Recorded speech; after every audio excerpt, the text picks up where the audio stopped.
Visite à Paris du président de l'Angola, João Lourenço, qui a pris les rênes de son pays en septembre dernier. Il a rencontré hier Emmanuel Macron pour discuter de partenariats économiques. Pendant sa campagne électorale, João Lourenço avait promis de relancer l'économie du pays, affectée par une grave crise depuis 2014, et de lutter également contre la corruption.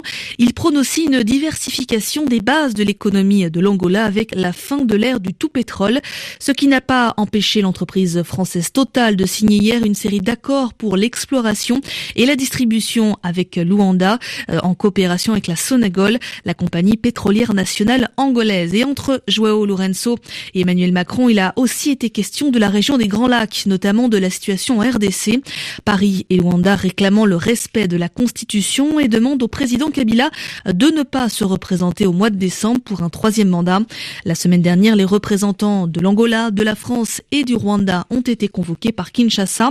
Les propos de João Lourenço provoquent à leur tour les foudres de Kinshasa. Déjà, la semaine dernière, ce sont ceux d'Emmanuel Macron qui n'ont pas plu au gouvernement congolais.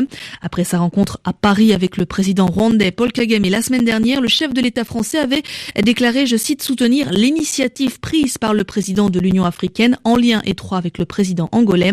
Lambert Mende met en garde contre une tentative de déstabilisation. Nous avons posé la question de savoir comment il peut se faire qu'on puisse parler de la République démocratique du Congo sans la République démocratique du Congo. Nous attendons la réponse. Si elle n'est pas satisfaisante, soyez certains que nous en tirerons toutes les conséquences.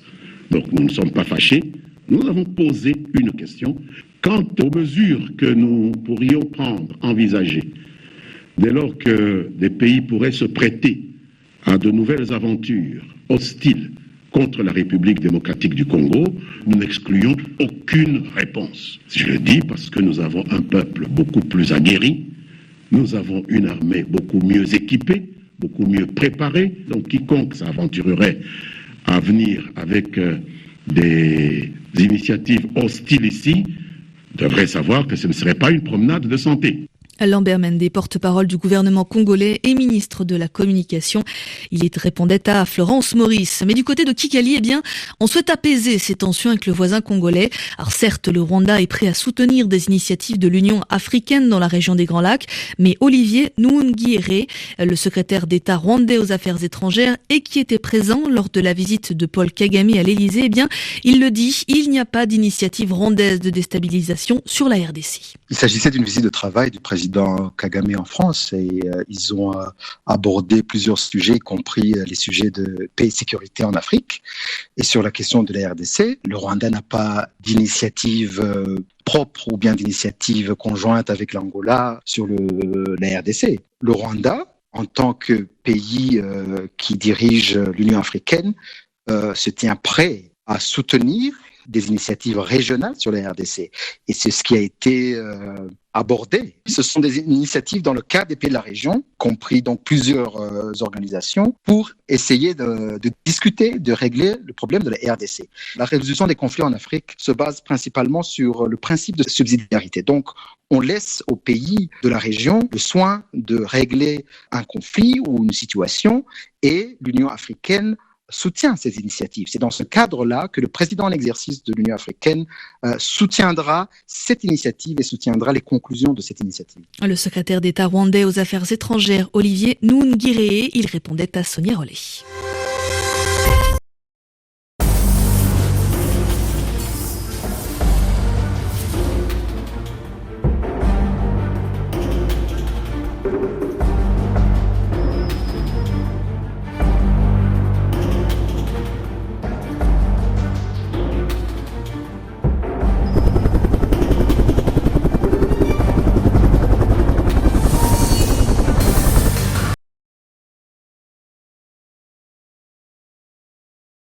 Visite à Paris du président de l'Angola, João Lourenço, qui a pris les rênes de son pays en septembre dernier. Il a rencontré hier Emmanuel Macron pour discuter de partenariats économiques. Pendant sa campagne électorale, João Lourenço avait promis de relancer l'économie du pays, affectée par une grave crise depuis 2014, et de lutter également contre la corruption. Il prône aussi une diversification des bases de l'économie de l'Angola avec la fin de l'ère du tout pétrole, ce qui n'a pas empêché l'entreprise française Total de signer hier une série d'accords accords pour l'exploration et la distribution avec Luanda, en coopération avec la Sonangol, la compagnie pétrolière nationale angolaise. Et entre João Lourenço et Emmanuel Macron, il a aussi été question de la région des Grands Lacs, notamment de la situation en RDC. Paris et Luanda réclamant le respect de la Constitution et demandent au président Kabila de ne pas se représenter au mois de décembre pour un 3e mandat. La semaine dernière, les représentants de l'Angola, de la France et du Rwanda ont été convoqués par Kinshasa. Les propos de João Lourenço provoquent à leur tour les foudres de Kinshasa. Déjà, la semaine dernière, ce sont ceux d'Emmanuel Macron qui n'ont pas plu au gouvernement congolais. Après sa rencontre à Paris avec le président rwandais Paul Kagame la semaine dernière, le chef de l'État français avait déclaré, je cite, soutenir l'initiative prise par le président de l'Union africaine en lien étroit avec le président angolais. Lambert Mende met en garde contre une tentative de déstabilisation. Nous avons posé la question de savoir comment il peut se faire qu'on puisse parler de la République démocratique du Congo sans la République démocratique du Congo. Nous attendons la réponse. Si elle n'est pas satisfaisante, soyez certains que nous en tirerons toutes les conséquences. Donc nous ne sommes pas fâchés, nous avons posé une question.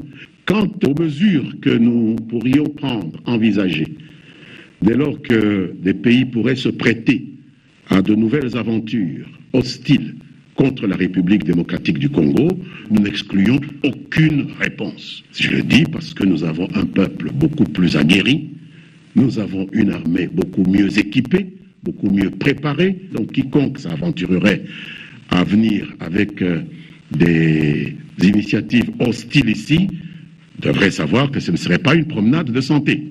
Lambert Mende, porte-parole du gouvernement congolais et ministre de la Communication. Il y répondait à Florence Maurice. Mais du côté de Kigali, on souhaite apaiser ces tensions avec le voisin congolais. Alors certes, le Rwanda est prêt à soutenir des initiatives de l'Union africaine dans la région des Grands Lacs, mais Olivier Nduhungirehe, le secrétaire d'État rwandais aux Affaires étrangères et qui était présent lors de la visite de Paul Kagame à l'Élysée, il le dit, il n'y a pas d'initiative rwandaise de déstabilisation sur la RDC. Il s'agissait d'une visite de travail du président Kagame en France et ils ont abordé plusieurs sujets, y compris les sujets de paix et sécurité en Afrique. Et sur la question de la RDC, le Rwanda n'a pas d'initiative propre ou bien d'initiative conjointe avec l'Angola sur la RDC. Le Rwanda, en tant que pays qui dirige l'Union africaine, se tient prêt à soutenir des initiatives régionales sur la RDC. Et c'est ce qui a été abordé. Ce sont des initiatives dans le cadre des pays de la région, compris donc plusieurs organisations, pour essayer de discuter, de régler le problème de la RDC. La résolution des conflits en Afrique se base principalement sur le principe de subsidiarité. Donc, on laisse aux pays de la région le soin de régler un conflit ou une situation et l'Union africaine soutient ces initiatives. C'est dans ce cadre-là que le président en exercice de l'Union africaine soutiendra cette initiative et soutiendra les conclusions de cette initiative. Le secrétaire d'État rwandais aux Affaires étrangères, Olivier Nduhungirehe, il répondait à Sonia Rollet.